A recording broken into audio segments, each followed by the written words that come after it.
Begitupun tidak mungkin pohon yang buruk menghasilkan buah yang baik. Dan semuanya ini tergenapi oleh Rasul yang tidak asli, yang tidak jelas nama bapak dan ibunya, yaitu Rasul Saulus. Terima kasih. Itu prolog dari saya. Jangan gelisah. Baik, saya tanggapi ya. Jadi begini Nandar ya.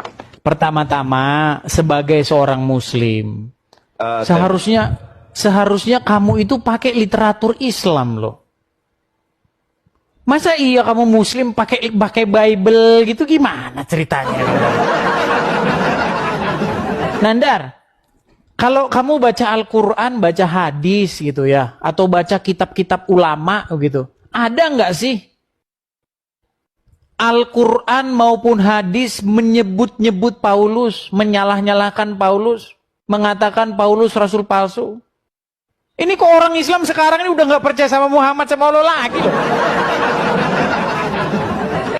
Kemudian yang kedua Nandar, di dalam kitab Ulangan pasal yang ke-18 itu kan berbicara mengenai seseorang yang berbicara demi namaku. Artinya dia bawa-bawa namaku. Nah, kata Tuhan di situ huruf besar semua itu. Ya. YHWH. Jadi nabi itu ciri-cirinya dia berbicara atas nama YHWH. Makanya ketika Musa berfirman, Tuhan, beginilah firman Tuhan. Kata Tuhan di situ huruf besar semua. Beginilah firman dari Yahweh. Nabi-nabi juga berbicara begitu. Cuman Muhammad yang berbicara bukan atas nama Yahweh.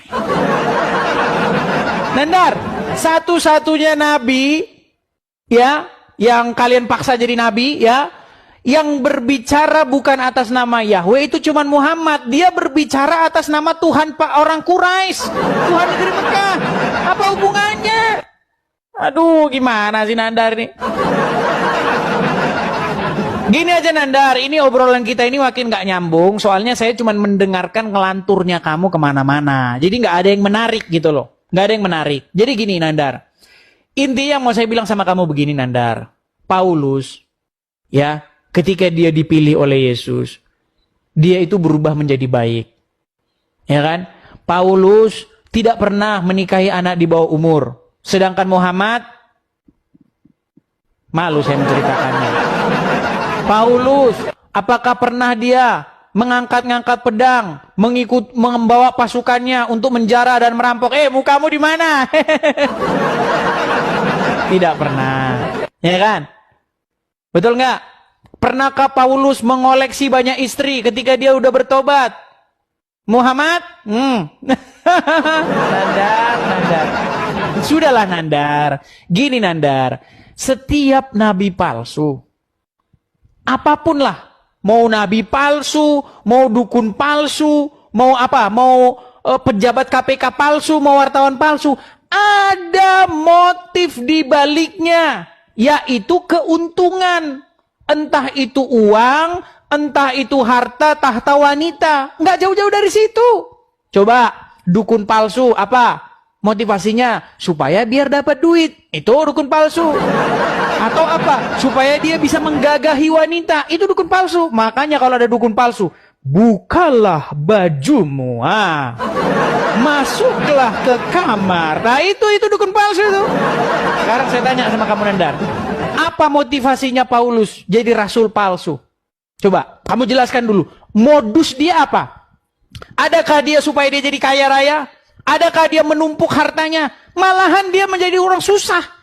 Ketika dia jadi rasul, ketika dia jadi pengikut Yesus, malah beberapa kali dia dipenjara, berapa kali dia dianiaya orang. Adakah dia ngumpulin ngoleksi istri banyak? Kagak. Adakah dia ngoleksi banyak harta-harta untuk kekayaan dia? Sehingga ada sekian miliar harta rampasan perang, jarahan perang? Gampang, nggak usah ini. Kita bicara logis-logis aja lah, ya. Nggak usah ke ini jauh-jauh. Kamu kitab suci, kamu ngarang begini itu segala macam. Gini, Nanda, dengarkan. Waktu Muhammad belum jadi nabi, istri dia satu. Ketika dia jadi nabi, istrinya banyak. Tuh. Waktu Muhammad belum jadi nabi, dia nggak pernah ngambil harta jarahan perang. Ketika dia jadi nabi, harta rampasan perang 5%, 1/5 untuk dia. 1/5. Apalagi?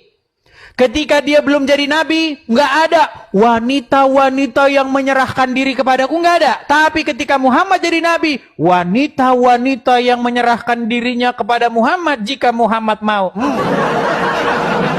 Sudahlah Nandar, nanti kalau kita terusin nggak kuat, nanti umatmu nggak kuat, ya. Kalau saya bongkar nanti agamamu, umatmu makin nggak kuat. Oke Nandar ya. Jadi cobalah kamu sampaikan poin-poinnya.